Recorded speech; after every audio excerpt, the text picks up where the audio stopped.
রাজ্যভিত্তিক কলা উৎসবের বৃহস্পতিবার ছিল শেষ দিন। রবীন্দ্র ভবনে অনুষ্ঠানে উপস্থিত ছিলেন মন্ত্রী সুশান্ত চৌধুরী, সাথে ছিলেন শিক্ষা দপ্তরের সচিব রাফেল হেমেন্দ্র কুমার, অধিকর্তা এনসি শর্মা সহ আরো অনেকে। এদিনের অনুষ্ঠানে বিভিন্ন রাজ্যভিত্তিক প্রতিযোগিতায় বিজয়ী ছাত্রছাত্রীদের পুরস্কৃত করা হয়।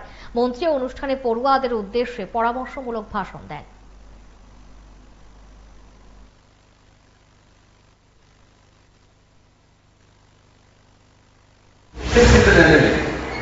A leader means তার হয়তো রাজনীতিতে থাকতে হবে, পলিটিক্যাল লাইফে থাকতে হবে, নট নেসেসারি। আমি সঙ্গীতের জগতে রয়েছি, I must or try to emerge as a leader. সঙ্গীতের মধ্যে আমরা লতা মঙ্গেশকর, আমাদের শ্রেয়া ঘোষাল, আমরা সবাই জানি অরিজিৎ সিং, আজকে ওয়ার্ল্ড মিউজিকে তারা নেতৃত্ব দিচ্ছে। লতা মঙ্গেশকরের কণ্ঠ আমরা প্রত্যেকে বলি যে মা সরস্বতী সেখানে ছিল।